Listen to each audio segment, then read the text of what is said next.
বিসমিল্লাহির রহমানির রহিম। প্রিয় শিক্ষার্থী বন্ধুরা, আশা করি সবাই ভালো আছো।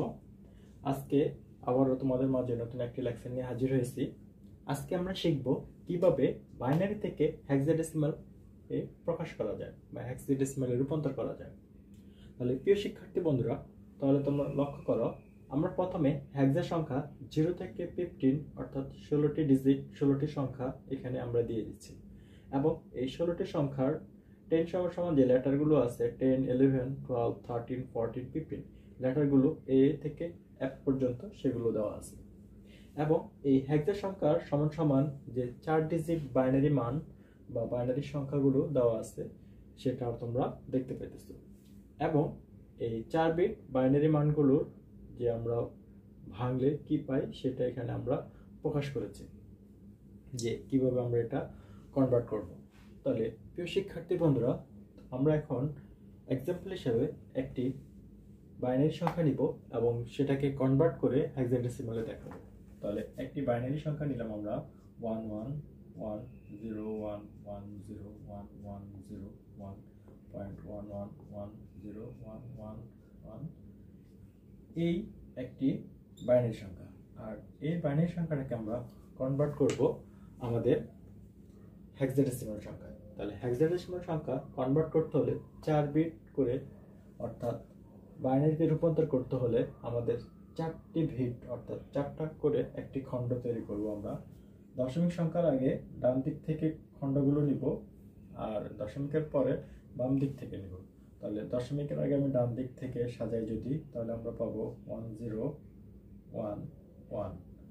তারপরে অর্থাৎ এই 4টি ডিজিট, তারপরে আমরা নিব 0110 0110 এই 4টি ডিজিট, পরে আমরা নিব আবার 4টি ডিজিট 11 অর্থাৎ 111, কিন্তু এখানে দেখা যাচ্ছে একটি ডিজিট কম রয়েছে, এই জন্য 4টি ডিজিট সম্পূর্ণ করার জন্য এখানে একটা অতিরিক্ত 0 দেব, তাহলে আমাদের 4টি ডিজিট কমপ্লিট হবে।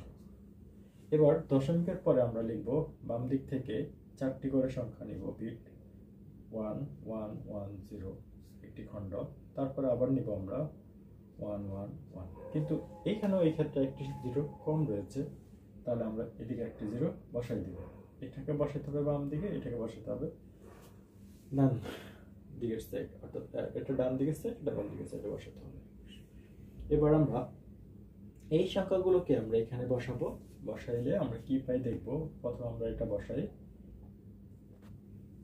হ্যাঁ প্রিয় শিক্ষার্থী বন্ধুরা, এখন এইখানে যে আমরা খণ্ডগুলো তৈরি করলাম, এই খণ্ডগুলো তৈরি করার পর আমরা এখন এখানে এই সংখ্যাগুলো এখানে বসাবো।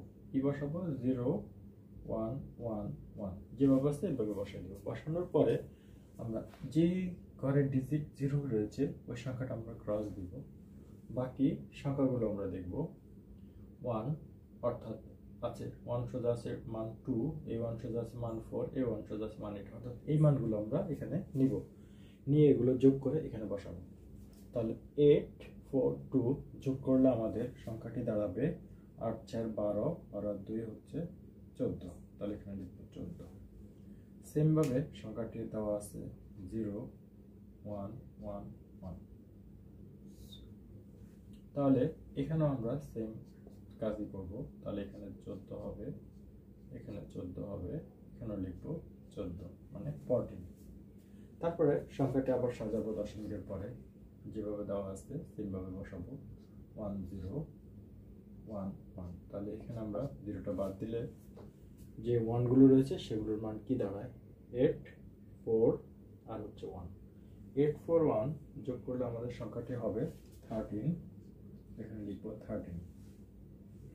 এরপরে সংখ্যাটি সেম ভাবে আমরা বসাবো 0 1 1 0 0 1 1। সংখ্যাটি যদি আমরা বসাই তাহলে আমরা কি সংখ্যা পাই? অর্থাৎ এখানে দুটি 0 রয়েছে, দুটি 0 ক্রস দিলাম, তাহলে বাকি থাকে 4 আর এর সাথে বাকি থাকে 2। এই দুটি সংখ্যা যোগ করলে সংখ্যাটি দাঁড়াবে 6, এখানে লিখব 6।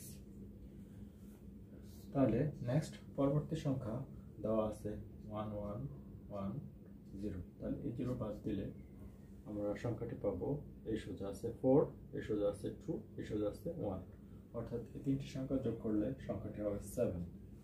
তাহলে আমরা সংখ্যাটা পেলাম 7। এবার আমরা এখানে জানি 13 সমান সমান ডি, তাহলে এখানে একটু কনভার্ট করে ডি তে নিব। আর এখানে 14 সমান সমান দেওয়া আছে ই, কনভার্ট করে ই তে নিব।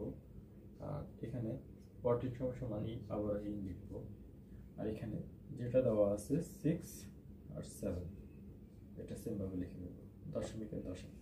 তাহলে সংখ্যাটি আমরা সুন্দর করে সাজিয়ে লিখব 7 6 ডি পয়েন্ট ডাবল ই, এটাই হেক্সা সংখ্যায় রূপান্তরিত হলো। তাহলে আমরা এখানে লিখব 7 6 ডি পয়েন্ট ডাবল ই, এটাই হচ্ছে আমাদের অ্যান্সার। আশা করি প্রিয় শিক্ষার্থী বন্ধুরা তোমরা সকলে বুঝতে পারছো। Thank you everyone.